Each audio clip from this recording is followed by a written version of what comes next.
Bismillahirrahmanirrahim. Beberapa pekan yang lalu kami pernah membuat postingan di Instagram dan juga di WhatsApp waktu itu mengenai ada warung yang pakai penglaris atau pesugihan. Banyak yang bertanya bahwa apakah jin betul-betul bisa membuat hal itu terjadi, membuat manusia dagangannya laris, usahanya lancar, apakah jin betul-betul bisa disuruh seperti itu? Coba kita buka Quran untuk menjawab hal ini. Allah Subhanahu wa taala firmankan di dalam Al-Qur'an di juz 29 surah Al-Jin ayat ke-6. A'udzu billahi minasyaitonir rajim wa annahu kana rijalun minal insi ya'uduna birijalin minal jinni fazaduhum rahaqa. Allah Subhanahu wa taala firmankan sesungguhnya ada beberapa laki-laki dari kalangan manusia yang mereka itu meminta pertolongan atau meminta perlindungan atau bekerja sama atau interaksi kepada laki-laki dari bangsa jin atau bangsa jin. Fazaduhum rahaqa. Maka hal itu menjadikan mereka jin dan manusia ini bertambah kesesatannya, bertambah ketakutannya, bertambah terornya dan sebagainya.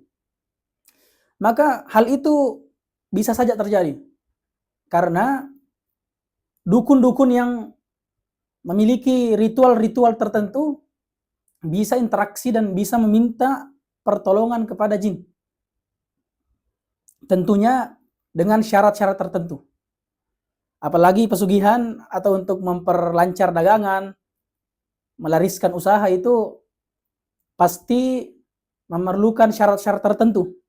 Dan perlu diketahui teman-teman, jin tidak mau tunduk 100% kepada manusia kecuali kepada Nabi Sulaiman.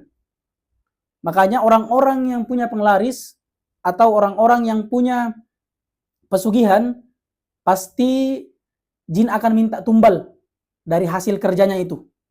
Maka perlu kehati-hatian.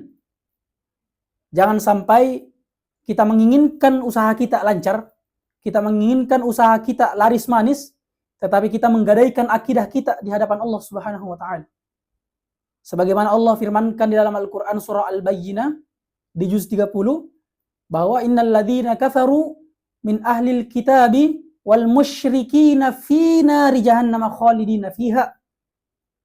Sesungguhnya orang-orang yang kafir min ahlil kitab dari ahli kitab wal musyrikin orang-orang yang musyrik menyekutukan Allah Subhanahu wa taala, meminta pertolongan selain daripada Allah Subhanahu wa taala, meyakini atau mempercayai satu zat selain daripada Allah Subhanahu wa taala, yang dimaksud orang yang musyrik.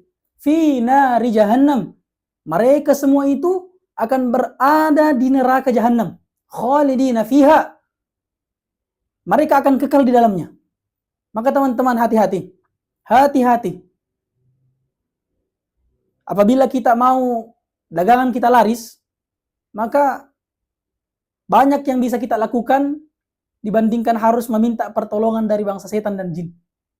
Seperti misalnya kita cari tempat yang strategis, kemudian kita maksimalkan kualitas dari produk kita, kemudian kita maksimalkan pengiklanan atau informasi dari produk yang akan kita jual. Ini cara-cara yang dibolehkan secara syariat.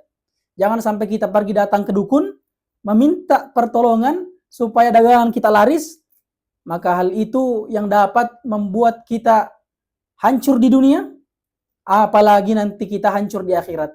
Ingat teman-teman, orang-orang yang mengandalkan ilmu-ilmu setan untuk melariskan dagangannya, hal itu pada hakikatnya tidak ada. Karena Allah Subhanahu wa taala sudah mengatur kadar rezeki kita masing-masing. Jadi sebenarnya hal itu tidak ada. Itu hanya permainan sihir dari bangsa jin. Seolah-olah banyak yang membeli di warungnya, tetapi rezeki ataupun uang yang dia terima itu tidak berkah dan tidak diridhoi oleh Allah Subhanahu wa taala. Jadi kita semua harus punya prinsip, biarlah sedikit, yang penting mabarakah, yang penting berkah. Dan perlu kita hati-hati dengan hal-hal yang berbau kesyirikan. Jangan sampai hal itu yang membuat doa kita tidak diterima oleh Allah Subhanahu wa taala. Jangan sampai hal itu yang membuat usaha kita tidak pernah maju, hancur terus. Jangan sampai hal itu yang membuat anak-anak kita tidak mau patuh, durhaka kepada kita. Maka kita tinggalkan semua hal-hal yang dilarang oleh Allah Subhanahu wa taala dan Rasulnya. Wallahu a'lam bishawab.